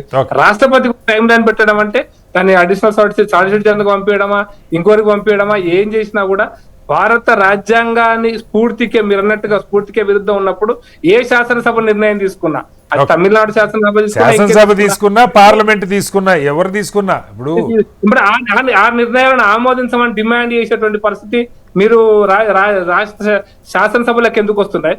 శాసనసభలలో తీసుకునే నిర్ణయాలను సమీక్షించే అధికారం రాజ్యాంగానికి విరుద్ధంగా ఉంటే అది గవర్నర్ పెట్టిన దానికోసం గవర్నర్ ను ఇక్కడ అంకుశం పెట్టమని గవర్నర్ పెట్టలేదు. అక్కడ గవర్నర్లు తిప్పి పంపొచ్చు సార్. కాదు సార్, మళ్ళా పాయింట్ మీరు గవర్నర్లు తిప్పి పంపితే అది ఒక లెక్క, తిప్పి పంపకుండా కింద వేసుకొని కూర్చుంటే కదా సమస్య. నేనేమంటుంటే గవర్నర్ చేయలేకపోతే అది రాష్ట్రపతికి చేస్తారు. అది రాజ్యాంగ స్ఫూర్తిగా ఉందా లేదా అనేది రాష్ట్రపతి నిర్ణయిస్తారు. రాష్ట్రపతి కూడా ఎప్పుడు నిర్ణయించాలని సుప్రీంకోర్టు డైరెక్షన్ అది కదా. మరి రాష్ట్రపతి రాజ్యాంగానికి అధిపతి అయినప్పుడు సుప్రీంకోర్టు రాష్ట్రపతిని ఆదేశించవచ్చు అనేది ఇప్పుడు సుప్రీంకోర్టు నడుస్తుంది అనుకోండి. మొత్తానికి బాలరాజు గారు మీరు చెప్పబోతున్నారు క్విక్ గా. బాలరాజు గారు ఇక్కడ ప్రకాష్ రెడ్డి గారు కూడా చెప్తున్నారు ఇది తేలే అని సుప్రీంకోర్టు చెప్పినా ఒక రకమైన నిరుత్సాహం కనపడుతుంది. ఇది తేలుతుందా మరి తెలియదు, నాకు ఏం జరుగుద్దో. ఏం చెప్తారు బాలరాజు గారు? హలో బాలరాజు గారు మాట్లాడండి, మీరే చెప్పబోతున్నారు. 1985 రాజీవ్ గాంధీ గారు ప్రధానమంత్రిగా ఉన్నప్పుడు జనవరి 30వ తారీఖున ఫిరాయింపుల చట్టం అనేది అమల్లోకి వచ్చింది సార్. అంతకంటే ముందు ఎన్టీఆర్ పోతను కూలగొట్టారు సార్ వీళ్ళు కాంగ్రెస్ వాళ్ళు. ఆ రోజు ఎన్టీఆర్ అంతకంటే ముందు ఎన్టీఆర్ పోతను కూలగొట్టారు సార్. 1957 నుంచి 67 వరకు మధ్య కాలంలో ఫిరాయింపుల వల్ల లబ్ధి పొందిన ఎంతమంది లబ్ధి పొంది చెప్పిన సార్? 98 మంది కాంగ్రెస్ విడిపోతే 419 కాంగ్రెస్ లో చేరారు సార్. 419 కాంగ్రెస్ లో చేరారు, 98 మంది కాంగ్రెస్ నుంచి విడిపోయారు సార్. అదే 1963 నుంచి 83 వరకు. ఇప్పుడు నాకు సార్ నాకుండేది గంటే బాలరాజు గారు ఇక్కడ ఎవరు ఎక్కువ లబ్ధి పొందారు చర్చ కాదు, అవసరం సార్, సబ్జెక్ట్ అవసరం. కాంగ్రెస్ ఏదో ఇవాళ వచ్చి 100 ఎలకలు తిన్న పిల్లట వచ్చి సంతాన సభ పెట్టినట్టు ఏమో ఫిరాయింపు ఇట్టెట్లా అట్టెట్లా అని చెప్పేసి రాహుల్ గాంధీ గారు రాజ్యాంగం పట్టుకొని మాట్లాడారు కదా. ఎలక్షన్ మేనిఫెస్టోలో పెట్టింది సార్. వారు కూడా ఇవన్నీ చెప్పే ముందు వారేం చెప్పాలి చెప్పేసి ఇక్కడ ఈ రీతులు కాంగ్రెస్ పార్టీ చెప్పినా బీఆర్ఎస్ చెప్పినా చెప్పినట్టు sir. Sir sir sir Katari గారు కేశవ మేఘవ చంద్ర వర్సెస్ మణిపూర్ జనవరి 21 సార్. 2020 జనవరి 21లో 3 నెలల్లో తేల్చాలని గతంలో తీర్పిచ్చినారు. అదేవిధంగా సుభాష్ దేశాయ్ వర్సెస్ మహారాష్ట్ర తీర్పు సార్ మే 11, 2023లో సుప్రీంకోర్టు తీర్పిచ్చింది. కానీ ఏమైంది? సుప్రీంకోర్టు తీర్పిచ్చింది, స్పీకర్లు యాంటీ డిఫెక్షన్ కి లోబడి వాళ్ళు డిస్క్వాలిఫై చేశారు, అది కదా కావాల్సింది సార్. ఇప్పుడు తెలంగాణలో కూడా ఏం జరిగిందంటే మళ్ళా ఇదే జరుగుతుందని సుప్రీంకోర్టు మళ్ళా తీర్పిచ్చి కొంచెం ఏం చెప్పిందంటే సార్, గతంలోనేమో సమీక్షించే అధికారం ఉన్నదా లేదా అనే దాని మీద కొంచెం కాంట్రిక్షన్ ఉండేది. కానీ ఇప్పుడు ఖచ్చితంగా స్పీకర్ సంబంధించినటువంటి నిర్ణయాలని సమీక్షించే అధికారం కోర్టులకు కూడా ఉంటుందని చెప్పేసి సుప్రీంకోర్టు చెప్పింది. ఒకసారి మళ్ళీ వస్తాను సార్, మళ్ళీ వస్తాను బాలరాజు గారు. ఒకసారి రెహమాన్ గారు ఇక్కడ 2-3 అంశాలు కోర్టు కూడా ప్రస్తావించింది.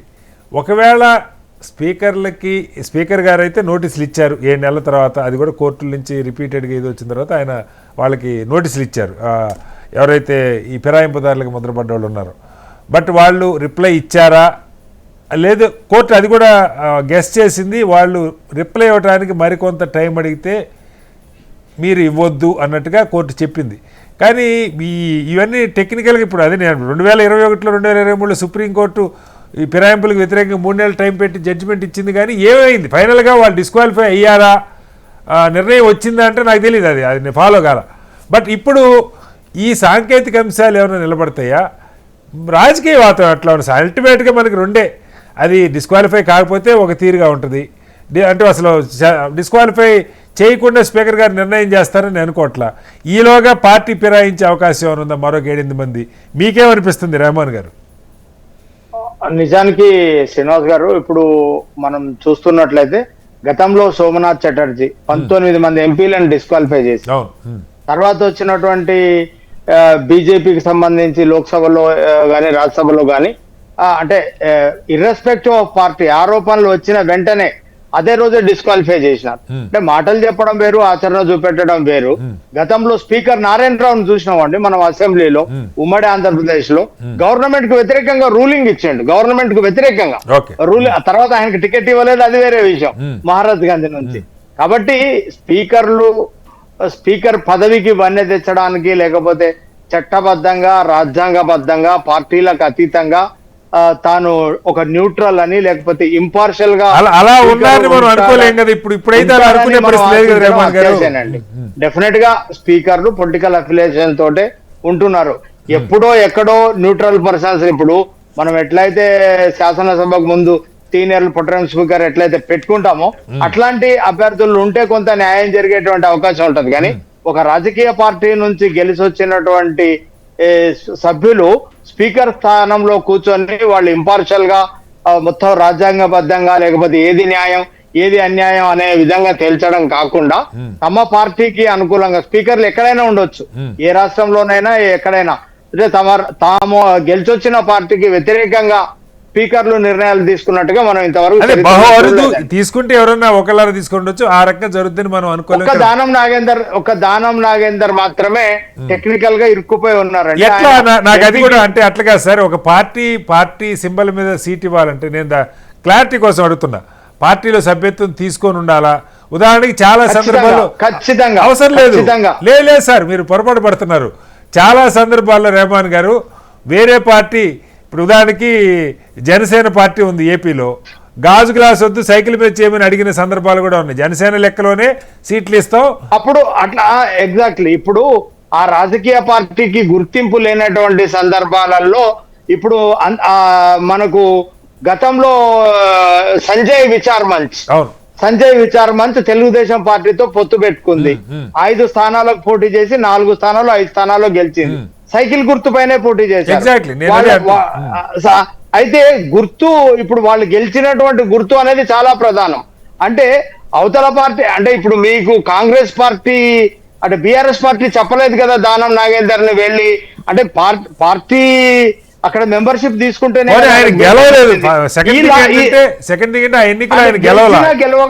గెలిచినా గెలవకపోయినా ఆయన అక్కడ బీఫామ్ తీసుకున్నారంటేనే ఆయన పార్టీ మెంబర్, అది అఫీషియల్ గా ఆయన పైన నాకున్న దీని ప్రకారం మెంబర్ కానక్కర్లేదు అన్నది, మెంబర్ కాకుండా ఇవ్వడానికి అవకాశం ఉంది. మీరు చెప్పారు సంజయ్ విచార్ మంచి వాళ్ళు కాంగ్రెస్ పార్టీ మెంబర్లు కాకుండానే ఇచ్చారు, కానీ నేను అంటుంది అది అట్లా. కానీ వాళ్ళపైన వాళ్ళ అఫీషియల్ గా మాత్రం ఏ గుర్తు పైన గెలిస్తే ఆ సభ్యులుగానే ఉంటారు. ప్రకాష్ రెడ్డి గారు దీని మీద అంటే ఇప్పుడు ఒకళ్ళిద్దరిది, కొంతమందికి బిఎస్సి చైర్మన్లు ఇచ్చారు, chairman vice chairman. PSC chairman ప్రతిపక్షానికి ఇస్తారు. ప్రతిపక్షం ఆలోచన అడగకుండా అది వర్తించదు. కాదు, ప్రతిపక్షం ఒపీనియన్ తీసుకోకుండా ఇచ్చారు కదా, ప్రతిపక్ష పార్టీకే ఇస్తారు. కరెక్టే సార్, నేను ప్రతిపక్షం కాబట్టి ఇచ్చామని చెప్పి వాదించారు. ఇప్పుడు ఈయనదైతే ఒకళ్ళిద్దరిది దానం నాగేంద్ర గారు ఇలాంటి వాళ్ళు ఎంపీకి పోటీ చేశారు కానీ పార్టీలో అధికారిక సభ్యత్వం తీసుకున్నారా అంటే ఎస్టాబ్లిష్ అవుతుందా? స్పీకర్ నిర్ణయం తీసుకునే అవకాశం అంటే ఈవెన్ ఒకవేళ స్పీకర్ గారు నిర్ణయం తీసుకోమన్నారు కాబట్టి దానికి కట్టుబడి డిస్క్వాలిఫై కారు అంటే కూడా కోర్టు చర్యలు తీసుకోవడానికి అవకాశం ఉందా? ప్రకాష్ రెడ్డి ఒకటే శ్రీనివాస్ గారు నేను ఒక పాయింట్ చెప్తాను. ఏంటంటే స్పీకర్ అందరినీ పిలిపించే అవకాశం ఉంటది, ఒక్కొక్కరిని పిలుస్తారు. వీళ్ళు పార్టీలు మారారా, మీ అభిప్రాయం ఏంది చెప్పండి అని అడుగుతారు. అడిగితే అడగొచ్చు, దాంతో ముగిస్తారు. మిగిలిచి అడిగితే మేము పార్టీ మారలేదండి అంటే మీరు కండువా కప్పుకున్నారు కదా అంటే త్రివర్ణ పతాకం అండి కప్పుకున్నాం అంటారు. అయిపోతుంది, చర్చ ఎక్కడ ఉంది ఇంకా. కాబట్టి నేను ఇదేదో జరుగుతుందని నేను అనుకోవట్లేదు. అందుకోసం ఇప్పుడు స్పీకర్ పిలిపించినా ముగించినా జరగబోయేది ఇదే. కాబట్టి దాంట్లో పెద్ద మనం ఏదో ఇమ్మీడియట్ గా బై ఎలక్షన్స్ వస్తాయనేటువంటి దేంట్లో వాళ్ళని గుర్తించి పార్టీ ఫిరాయింపు కింద ప్రకటిస్తారనే దాంట్లో నాకు నమ్మకం లేదని చాలా క్లారిటీగా చెప్పిన. అయితే నేను ఇంతకుముందు టీఆర్ఎస్ నాయకులు చాలా బలపరుస్తున్నారు, మేము చాలా గొప్ప పని చేసినామని. సార్ వాళ్ళు చీల్చని పార్టీలు లేదు సార్. ఈ రోజు బాలరాజు గారు చెప్పండి,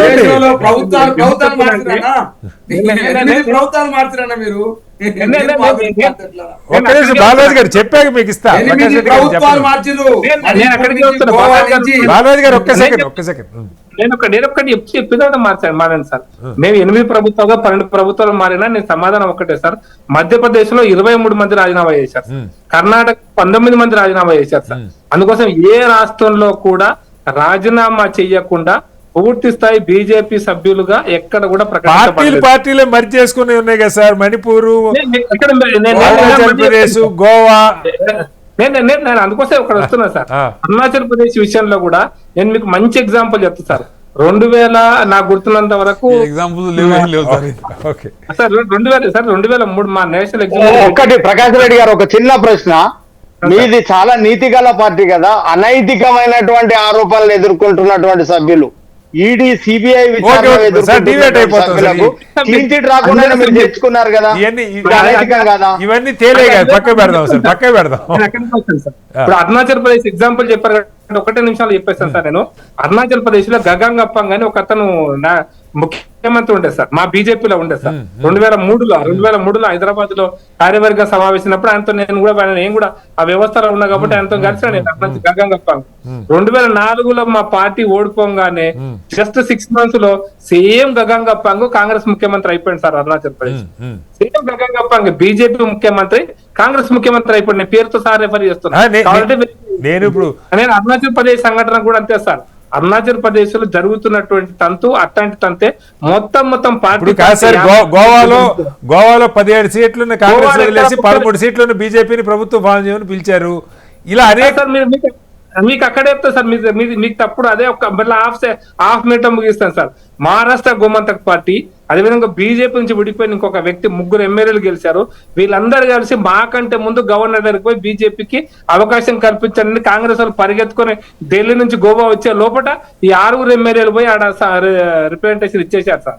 మహారాష్ట్రవాది గోమంతక్ పార్టీ ప్లస్ మా పార్టీ నుంచి విడిపోయి ఎట్లాగా సార్ ఈ పార్టీల మధ్య తెలుగుదేశం నుంచి 4 రాజ్యసభ సభ్యుల్ని మర్చి చేసుకున్నారు. ఇప్పుడు అంటే నేను మర్జింగ్ తప్పని అంట్లా రాజ్యాంగ ప్రకారం 2/3 వస్తే మర్చి చేసుకోవచ్చు. నేను అనుకుంటాను సార్, రాజ్యాంగ స్ఫూర్తి అనేటువంటి ఇష్యూ వచ్చింది కాబట్టి నేను ఎందుకు చెప్తున్నాను సార్, రాజ్యాంగ స్ఫూర్తి అనే ఇష్యూ వచ్చింది కాబట్టి ఈ స్ఫూర్తి గీతలు చెల్తలేవు కాబట్టి నా ప్రతిపాదన ఏంటంటే స్పీకర్ కాదు ఎలక్షన్ కమిషన్ డైరెక్ట్ గా డిస్క్వాలిఫై చేయగలిగేటువంటి వ్యవస్థ చట్టం రావాలని, దానికోసం అన్ని పార్టీలు సహకరిస్తే జరుగుతుందని నేను కోరుకుంటున్నాను. పార్టీ మళ్ళీ మీరు ఇక్కడ పార్టీలతో ముడిపెట్టబాకండి, మీరు చేయదలుచుకుంటే మీరు ఏదైనా చేయగలరు, దీనికి మాత్రం పార్టీలని అంగీకరించాలి రూల్ ఎందుకు?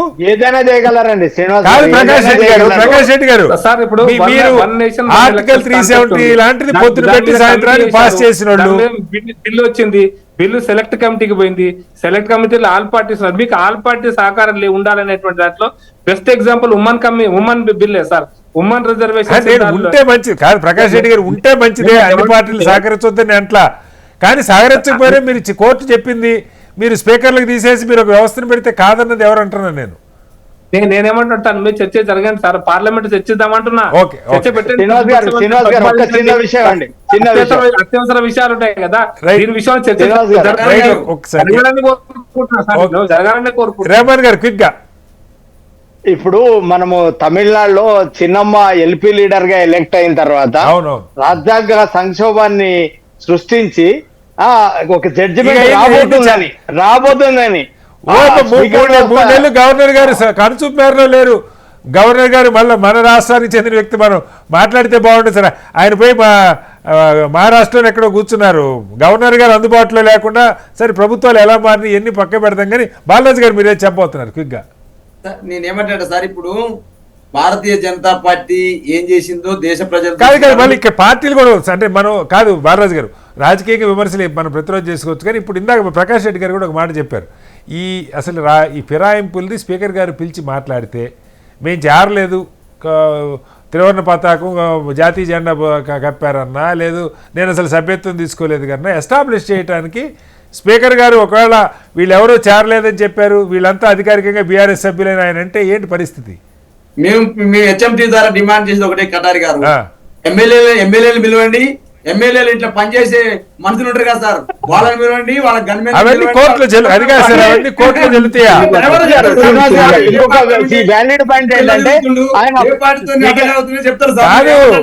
కాదు సార్, కాదు బాలరాజు గారు, ఆ ఎమ్మెల్యేలు ఎన్నికలు ఫేస్ చేయడానికి సిద్ధపడి మేము కాంగ్రెస్ లో చేరాం, నువ్వు ఫిరాయిస్తే వేటు వేస్తే అంటే వేరు, కానీ వాళ్ళు మేము మారలేదన్న తర్వాత ఇంక గొడవ ఎక్కడుందన్నా నేను.